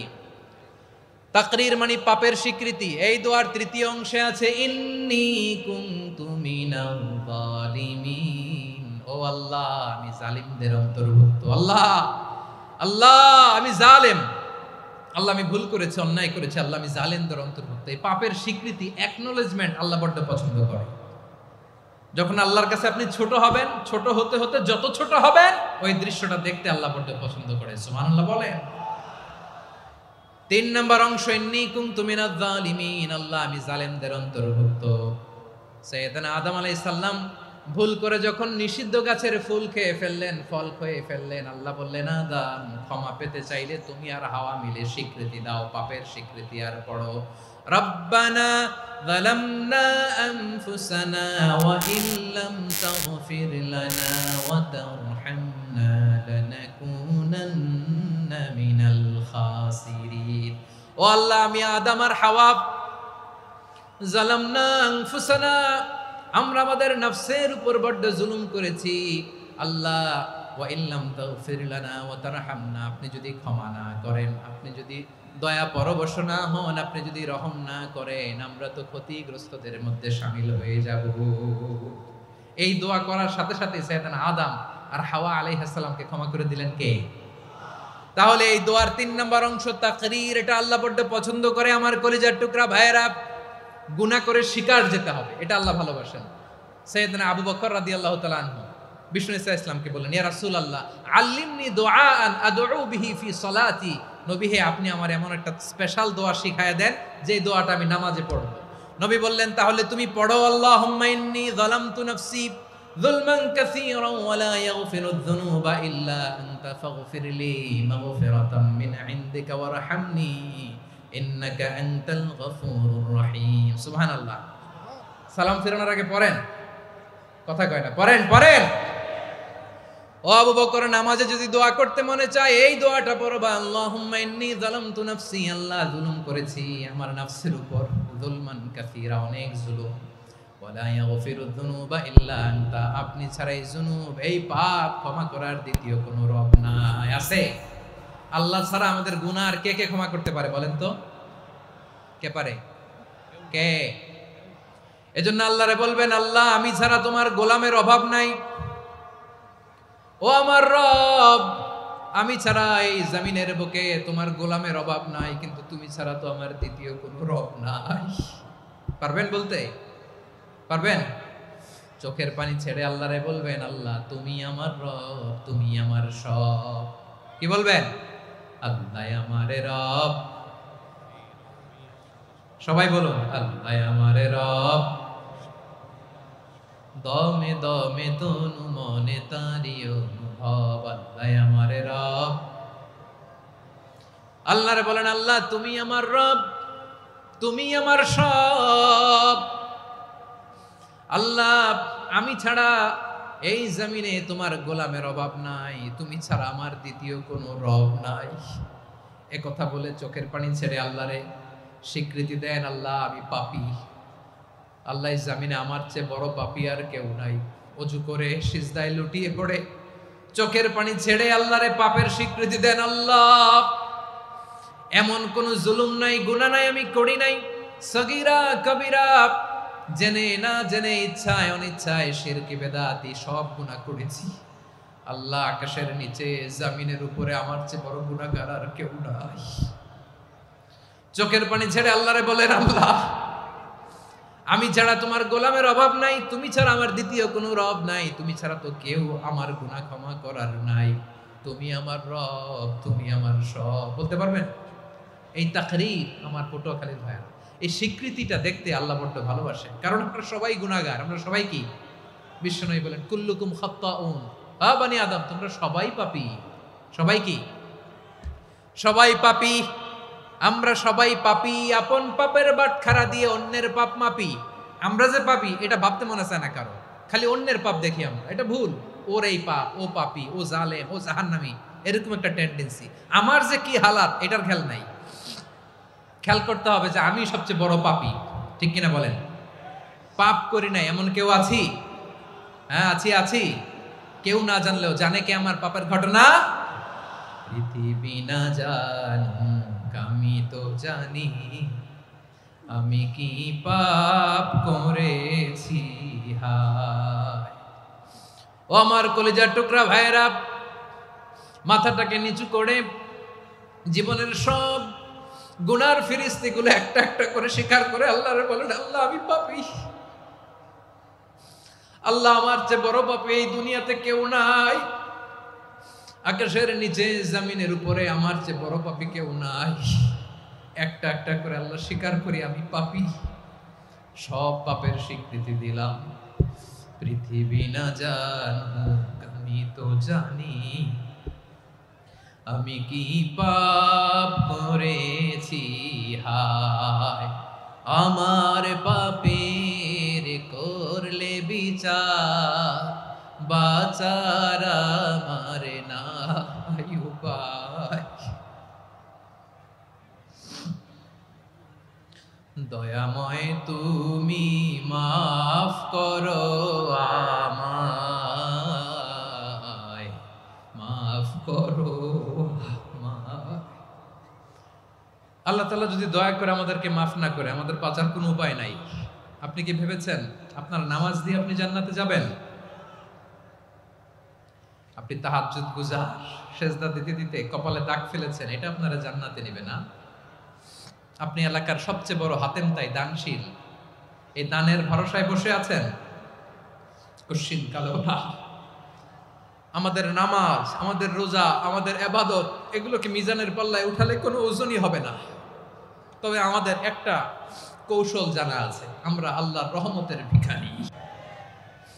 আমরা সেদিন আগেই গুনার স্বীকৃতি দিয়ে দেব। আমরা বলবো, আল্লাহ তুমি প্রশ্ন করার আগে তোমার একটা কথা বলি, আমারে কিছু জিজ্ঞেস করো না, আমি সব করেছি। এমন কোন পাপ নাই যে পাপ আমারে দিয়ে হয় নাই। তোমার রহমত দিয়ে তুমি জান্নাতে পাঠাবা, তোমার দয়ায় জান্নাতে যেতে চাই, আমল দিয়ে না। পারবেন বলতে? কিয়ামতের দিন আমরা বলবো, আল্লাহ আমার আমল দিয়ে জান্নাত চাই না, আমি তোমার দয়া দিয়ে জান্নাত চাই। তোমার দয়া ছাড়া আমার কোনো উপায় নাই। কারণ আল্লাহ যদি বিচার করে, বাঁচার কারো উপায় নাই। আল্লাহ যদি বলে ফেলেন তুই এটা করলি কেন, ওখানে গেলি কেন, কোরআনে 1000 বার নিষেধ করলাম তারপরেও এই পাপে জড়ালি কেন, এরকম প্রশ্ন ছুড়ে দিলে আমার উত্তর আছে? বাঁচার কোনো উপায় আছে? রোজ হাসরে হে আল্লাহ আমার করোনা বিচার, আল্লাহ করোনা বিচার।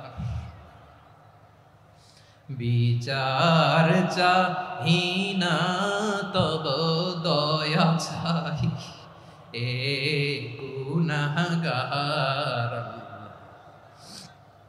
করোনা বিচার। আপনার আমল দিয়ে জান্নাতে যাবেন? কি দিয়ে যাবেন? আল্লাহর দয়া দিয়ে। আল্লাহর রহম আর দয়া ছাড়া কেউ জান্নাতের চেহারাও দেখতে পাবে না। আমার প্রিয় ভাইয়েরা, এই দোয়া আল্লাহর কাছে পছন্দনীয় হওয়ার কারণ 3টা। দোয়ার প্রথম অংশে আছে তাওহীদ, আল্লাহর একত্ববাদের ঘোষণা। এই দোয়ার দ্বিতীয় অংশ আছে তাসবিহ, আল্লাহর প্রশংসা সূচক বাণী। এই দোয়ার 3 নাম্বার অংশ পাপের স্বীকৃতি। তাহলে আমরা সবাই গুনাহগার। আমরা আল্লাহর কাছে পাপের স্বীকৃতি দিয়ে বলবো, ও আল্লাহ ইন্নী কুনতু মিনাজ জালিমিন, আমরা জুলুম করেছি, পাপ করেছি, অন্যায় করেছি, আল্লাহ বুঝতে পারি নাই। শয়তানের ওয়াসওয়াসায় পড়ে, বন্ধুর পাল্লায় পড়ে, নফসের খায়েশ মিটাতে যে আল্লাহ করে ফেলেছি। তুমি গুনাহ না মাফ না করলে আমাদের গুনাহ মাফ করার দ্বিতীয় কেউ নাই। ঠিক কিনা বলেন? এভাবে অনুতপ্ত হয়ে যদি আল্লাহর কাছে দোয়া করেন, দেয়ালে পিঠ থেকে গেছে, কোনো রাস্তা নাই বের হওয়ার, ওই মুহূর্তেও আপনাকে বিপদ থেকে উদ্ধার করবে কে? বিশ্বনবী চরম বিপদে পড়লে 2টা দোয়া পড়তেন। প্রথম হলো এটা, লা ইলাহা ইল্লা আনতা সুবহানাকা ইন্নী কুনতু মিনাল জালিমিন। এই দোয়াটা আমরা বেশি বেশি পড়ব প্রিয় ভাইরা। রাজি আছেন? সবাই আওয়াজ করে পড়ুন ইনশাআল্লাহ। আমার প্রিয় ভাইয়েরা, বিপদে পড়লে বিশ্বনবী আরো একটা দোয়া পড়তেন, লা ইলাহা ইল্লাল্লাহুল আযীমুল হালিম, লা ইলাহা ইল্লাল্লাহু রাব্বুল আরশিল আযীম, লা ইলাহা ইল্লাল্লাহু রাব্বুস সামাওয়াতি ওয়াল আরদি ওয়া রাব্বুল আরশিল কারীম। এই যে বললাম, রেকর্ড হয়ে গেছে। এখন তো আর ইনস্ট্যান্ট মুখস্থ না হলো, পরে মুখস্থ করে নেবেন। আল্লাহ ছাড়া কোনো উপাস্য নাই, তিনি সুমহান, মহা সহিষ্ণু। আল্লাহ ছাড়া কোনো উপাস্য নাই, তিনি সুমহান, আরশের অধিপতি। আল্লাহ ছাড়া কোনো উপাস্য নাই, তিনি আকাশের মালিক, জমিনের মালিক, তিনি সুবিশাল আরশের অধিপতি। সুবহানাল্লাহ পড়েন। এই দোয়াটা কেউ যদি পড়ে যদি এর ওসিলা করে দোয়া করে, তাকে বিপদ থেকে মুক্তি দেয় কে? মনে থাকবে আপনাদের? তাহলে বিপদের প্রথম ধাক্কায় কি যেন পড়তে হয়? ইন্না লিল্লাহ। তারপরে কি বলে আল্লাহর কাছে নিজেকে সঁপে দিতে হয়?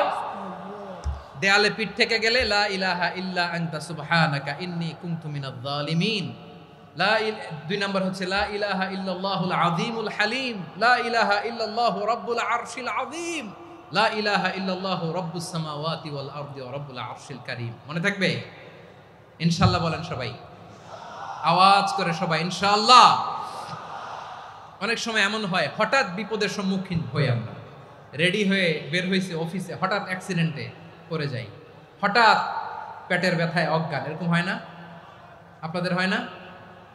বিষ্ণু ইসলাম বলেন, আকস্মিক দুর্ঘটনার বিপদ থেকে যদি কেউ বাঁচতে চায়, সকাল সন্ধ্যা যেন প্রত্যেকে এই দোয়াটা পড়ে। সকালে যদি 3 বার পড়ে, সন্ধ্যা পর্যন্ত হঠাৎ হঠাৎ বিপদ থেকে সে রক্ষা পাবে।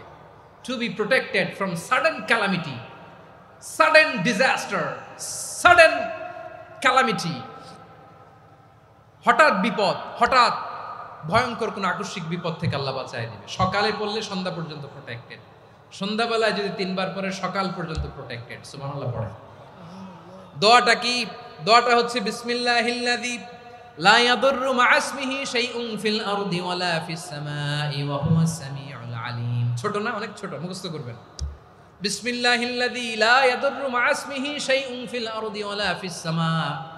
ওই আল্লাহর নাম নিচ্ছি যে আল্লাহর নামের বরকতে আকাশ জমিনের কোনো কিছু কারো কোনো ক্ষতি সাধন করতে পারে না।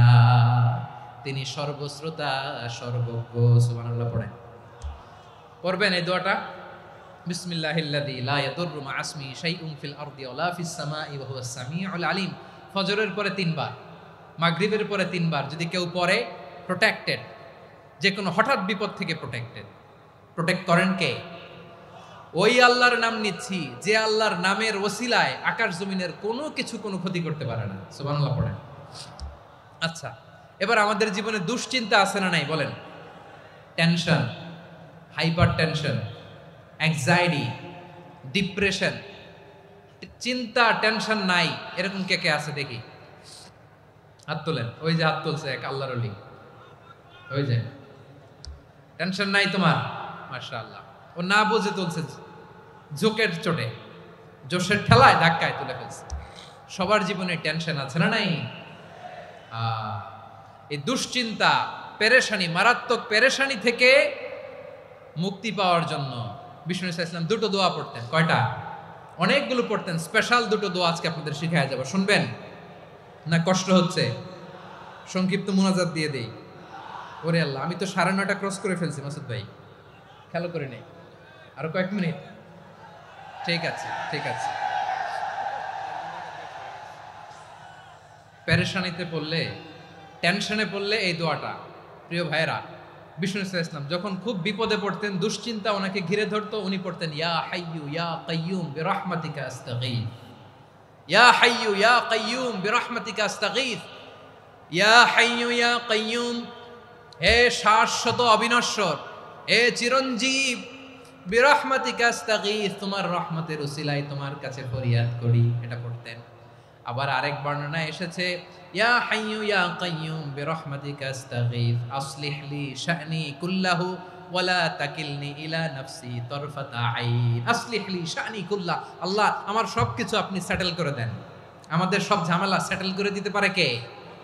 আমরা তো সেটেলমেন্টের জন্য এসপি সাহেবের কাছে যাই, ডিসি সাহেবের কাছে যাই, অমুক ভাইয়ের কাছে যাই, তমুক ভাইয়ের কাছে যাই।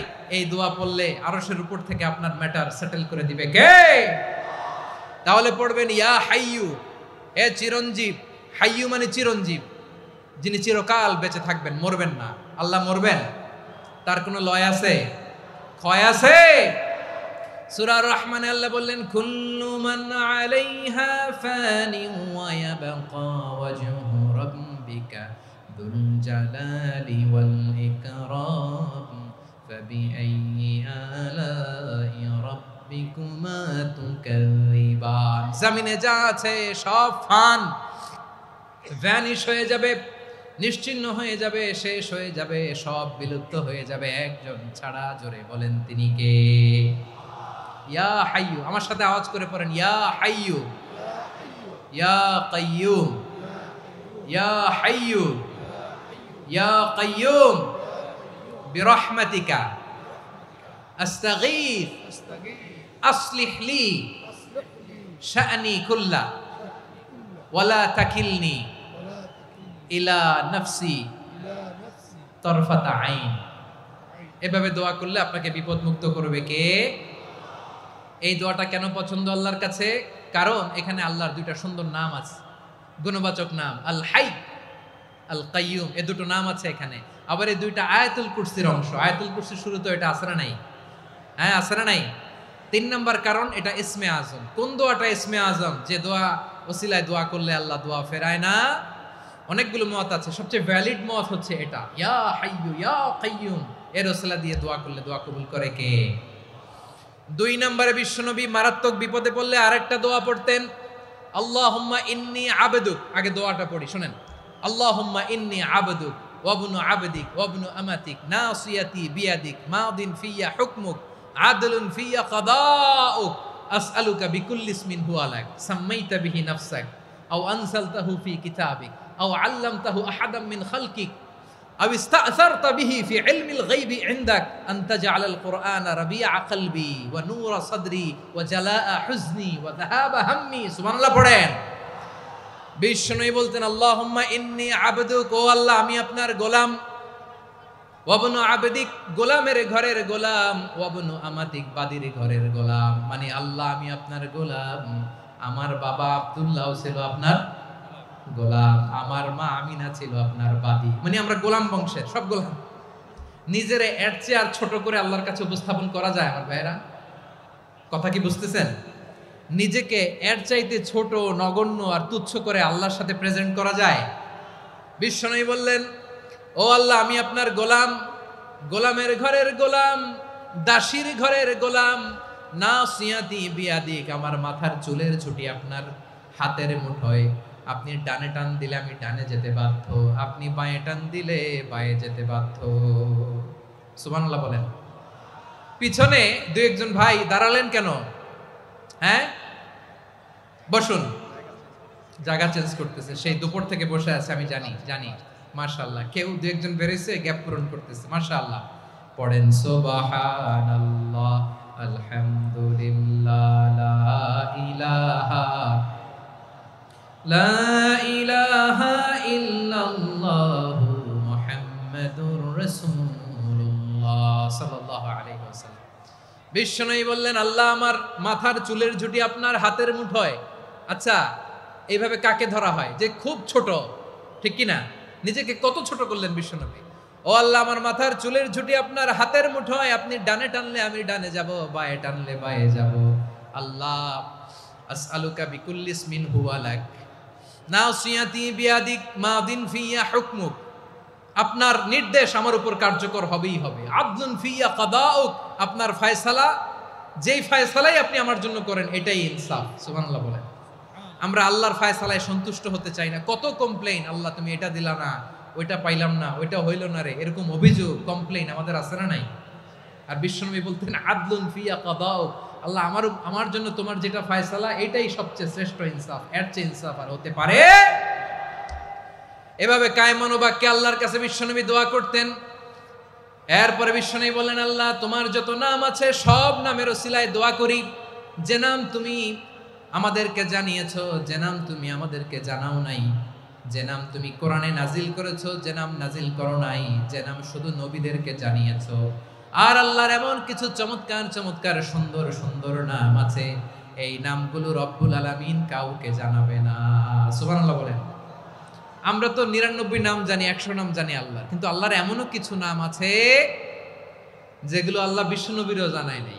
এগুলো আল্লাহ ইলমুল গায়বে রেখে দিয়েছেন। দোয়ার সময় বলবেন আল্লাহ তোমার যেই নামগুলো জানি, যেগুলো জানি না, যেগুলো কোরআনে আছে, যেগুলো নাই, যেগুলো নবীরে খাস ভাবে জানাইছো ওগুলোর উসিলায়, যেগুলো কোনোদিন জানাবাও না তোমার ওই নামের উসিলাও তোমার কাছে চাই। আল্লাহ কোরআনকে আমার হৃদয়ের বসন্ত বানাও, আমার বক্ষের জ্যোতি বানাও, আমার চিন্তা দুশ্চিন্তা তুমি দূর করে দাও। বিশ্বনবী বললেন এই কালিমাগুলো, এই বাক্যগুলো পড়ে যদি কেউ আল্লাহর কাছে ফরিয়াদ করে তার হৃদয় থেকে দুশ্চিন্তা কাটিয়ে দিবে কে? পড়বেন এই দোয়াগুলো পড়বেন। আচ্ছা সব শেষে বলি, ঋণের বোঝায় যারা জর্জরিত, বিষ্ণু ইসলাম চমৎকার একটা দোয়া শিখিয়েছেন। আমাদের অনেকে ঋণের বোঝায় জর্জরিত, আছে না নাই? এদিকে কেউ আছেন? থাকলে হাত তোলার দরকার নেই, থাকলে এই দোয়াটা পড়বেন।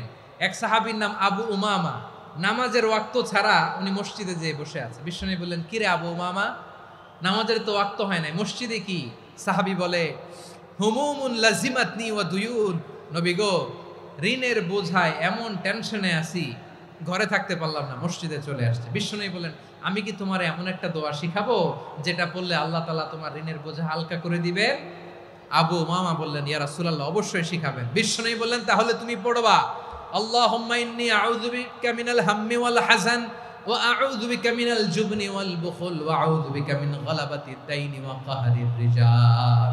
ও আল্লাহ তোমার কাছ থেকে দুশ্চিন্তা থেকে পানাহ চাই, কৃপণতা, ভীরুতা, অলসতা, কার্পণ্যতা, এই সব কিছু থেকে, মানুষের কঠোরতা, আমার উপর মানুষের আধিপত্য এবং ঋণের বোঝা থেকে পানা চাই। এই দোয়াটা যখন বিশ্বনবী শিখাই দিলেন, আবু উমামা বারবার এই দোয়া পড়ে, আল্লাহুম্মা ইন্নী আউযু বিকা মিনাল হাম্মি ওয়াল হাসান ওয়া আউযু বিকা মিনাল আজজি ওয়াল কাসাল ওয়া আউযু বিকা মিনাল জুবনি ওয়াল বুখল ওয়া আউযু বিকা মিন গালাবাতিদ দাইনি ওয়া কাহরির রিজাল। আবু উমামা বলে এই দোয়া আমি পড়তে লাগলাম। কিছুদিন পরে দেখা গেল বিশ্বনবীর শেখানো এই দোয়ার বদৌলতে আল্লাহ তাআলা আমার সব ঋণ পরিশোধের ব্যবস্থা করে দিয়েছেন। পড়বেন। আমার প্রিয় পটুয়াখালীর ভাইয়েরা, বিশ্বনবীর জামাতা সাইয়্যিদিনা আলী রাদিয়াল্লাহু তাআলা আনহুর কাছে এক লোক এসে বলে, হে আলী, ঋণের বোঝায় আমি জর্জরিত, আমার কিছু অর্থ দিয়ে সাহায্য করো। সাইয়্যিদিনা আলী রাদিয়াল্লাহু তাআলা আনহু বললেন, আমি কি তোমারে এমন একটা দোয়া শিখাবো যেটা বিশ্বনবী আমাদের শিখিয়েছেন? এই দোয়া যদি তুমি পড়ো, লাউ কানা আলাইকা মিসলু জাবালিন কাবীরিন দাইনান আদাল্লাহু আনকা, পাহাড় পরিমাণে যদি ঋণের বোঝা হয়, আল্লাহ এটা পরিশোধের ব্যবস্থা করে দিবেন। ছোট্ট একটা দোয়া বিশ্বনবী শিখালেন, বললেন তুমি পড়বা, আল্লাহুম্মা কফিনি বিহালালিকা আন হারামিকা ওয়া আগনিনি বিফাদলিকা আম্মান সিওয়াক। মুখস্থ আছে? হ্যাঁ আছে। আল্লাহুম্মা কফিনি বিহালালিকা আন হারামিক, আল্লাহ তোমার হালাল দিয়ে আমাকে পরিতুষ্ট করো, হারাম থেকে বাঁচিয়ে রাখো, আর তোমার অনুগ্রহে মানুষের মুখাপেক্ষী যেন আমি না হই, আমি যেন সবসময় তোমার মুখাপেক্ষী হয়, ওই তৌফিক দিও। সুবহানাল্লাহ পড়েন। এই দোয়া বেশি বেশি পড়লে ঋণের বোঝা হালকা করে দিবে কে? তাহলে প্রিয় ভাইয়েরা, বিপদে পড়লেই প্রথমে কি পড়বেন? পটুয়াখালী ভুইলা গেছে। বিপদে পড়লেই প্রথমে ইন্না লিল্লাহ কি বলে নিজেকে আল্লাহর কাছে সঁপে দিতে হয়?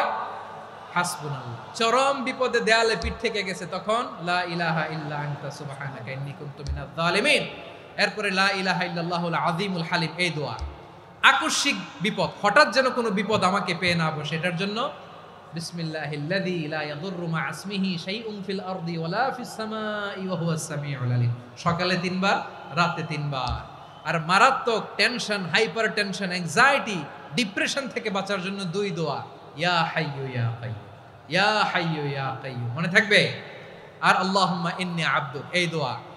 ঋণ থেকে বাঁচার জন্য 2 দোয়া, আল্লাহুম্মা ইন্নী আউযু বিকা মিনাল হাম্মি ওয়াল হাযান, এটা। আর আল্লাহুম্মা কফিনি বিহালালিকা আন হারামিকা ওয়া আগনিনি বিফাদলিকা আম্মান সিওয়াক। আর সব সময় পড়ার জন্য একটা আমল দিয়ে যাই, উঠতে বসতে, অফিসে যাচ্ছেন, অফিস থেকে ফিরতেছেন, বসে আছেন, শুয়ে আছেন, ছোট্ট এক শব্দে আমরা যেন বেশি বেশি পড়ি আস্তাগফিরুল্লাহ। আওয়াজ করে আমার সাথে পড়ুন, আস্তাগফিরুল্লাহ। আবার পড়ুন, আস্তাগফিরুল্লাহ। আল্লাহ রাসূল সাল্লাল্লাহু আলাইহি ওয়াসাল্লাম বলেন, মান লাজিমাল ইস্তিগফার, যে সব সময় এরকম ইস্তিগফারের সাথে লেগে থাকে, জাআলাল্লাহু লাহু মিন কুল্লি যিকিন মাখরাজা, আল্লাহ তাআলা তাকে কোনো বিপদে আটকান না, সে জীবনে আটকাবে না, যে কোনো বিপদে আল্লাহ তার রাস্তা বের করে দিবে। Way out, you will get a way out and solution. সুবহানাল্লাহ। ওয়া মিন কুল্লি হাম্মিন ফারাজা, দুশ্চিন্তা মুক্ত হবে। ওয়ারযুকহু মিন হাইসু লা ইয়াহতাসিব, এমন জায়গা থেকে আল্লাহ রিজিকের বন্দোবস্ত করবে যেটা সে কল্পনাও করে নাই। আওয়াজ করে পড়েন সুবহানাল্লাহ। তাহলে মনে থাকবে আস্তাগফিরুল্লাহর কথা। সব শেষ কথা বলবো, সব শেষ আমার প্রিয় ভাইয়েরা। এটা গেল নিজের বিপদ। কিসের বিপদ? নিজে যদি বিপদে পড়েন। অন্যের বিপদ যদি দেখেন, এটার জন্য একটা দোয়া আছে। অনেক সময় আমরা দেখি হাসপাতালে ক্যান্সারের 3rd স্টেজে চলে গেছে, লোকটা হ্যাংলা হয়ে, চিকন হয়ে, হায়রে কি কষ্ট পায়, দেখি না? বিষ্ণু বলে, একটা দোয়া যদি কেউ অন্যের কোনো বিপদ দেখে পড়ে, ওই বিপদ তার জীবনে কখনো আসবে না। শুনবেন? শোনার আগ্রহ আছে? অনেক সময় হয় যে আমরা মহাসড়ক দিয়ে যখন চড়ি, দুর্ঘটনায়, আইরে আল্লাহ, দুর্ঘটনায় মানুষের মাথা একদিকে, দেহ আরেকদিকে, ব্লিডিং, এরকম হয় না? আল্লাহ তুমি হেফাজত করো। বিশ্বনবী বলেন, এই দুর্ঘটনা দেখে কেউ যদি এই দোয়াটা পড়ে, তার জীবনে সে কোনোদিন এরকম অ্যাক্সিডেন্টের সম্মুখীন হবে না। শুনবেন? বিশ্বনবী বলেন, অন্যের বিপদ দেখে কেউ যদি পড়ে, আলহামদুলিল্লাহিল্লাযী আফানি মিম্মা বতালাকা বিহি ওয়া ফাদ্দালানি আলা কাসীরিম মিম্মান খালাকা তাফদীলা, মানে প্রশংসা সে আল্লাহর যে আল্লাহ তাআলা তোমাকে যেই জিনিস দিয়ে পরীক্ষা করেছে আমাকে ওইটা থেকে বাঁচিয়ে দিয়েছে। তোমাকে আল্লাহ যেই বিপদে ফেলেছে আমাকে ওই বিপদ থেকে তিনি মুক্ত রেখেছে, আর তার অনেক সৃষ্টির উপর আমাকে তিনি প্রাধান্য দিয়েছে। সুবহানাল্লাহ পড়েন। যে কোনো বিপদ, কারো ক্যান্সার দেখে যদি এই দোয়াটা আপনি বিশ্বাসের সাথে পড়েন, জীবনে কোনোদিন ক্যান্সার রোগে আক্রান্ত হবেন না। দুর্ঘটনা দেখে যদি পড়েন, ওই দুর্ঘটনা আপনাকে স্পর্শ করবে না। যে কোনো কারো বিপদ দেখে যদি কোনো বিশ্বাসী বান্দা এই দোয়া পড়ে, বিশ্বনবী বলেন লাম ইউসিবহু যালিকাল বালা, ওই বিপদ তাকে আর ধরবে না। উফিয়া মিনহু মিন যালিকাল বালা কাইনাম মা কান, সে যতদিন হায়াত পাবে কোনোদিন ওই বিপদ তাকে স্পর্শ করবে না। এই দোয়াটা পড়তে রাজি আছেন আমার প্রিয় ভাইরা? তাহলে পুরো আলোচনার সেন্ট্রাল থিম হচ্ছে আমাদের জীবনে বিপদ আসবে, কষ্ট আসবে, দুঃখ আসবে, কিন্তু বিপদে আপদে আমরা হাল ছেড়ে দিব না, হতাশ হব না। মুমিন হতাশ হয় না, নিরাশ হয় না, হাল ছেড়ে দেয় না। মুমিন ভরসা রাখে একজনের উপর। আওয়াজ করে বলুন, যিনি কে? বিপদে পড়লে আমাদেরকে উদ্ধার করে কে? আবার আমাদেরকে যদি কোনো নেয়ামত আল্লাহ দিতে চান, ওইটা কেড়ে নেওয়ার ক্ষমতা কারো আছে? তাহলে আমরা কানেক্টিভিটি বাড়াবো কার সাথে? আমাদের প্রার্থনার ফরিয়াদের হাত তুলবো কার কাছে?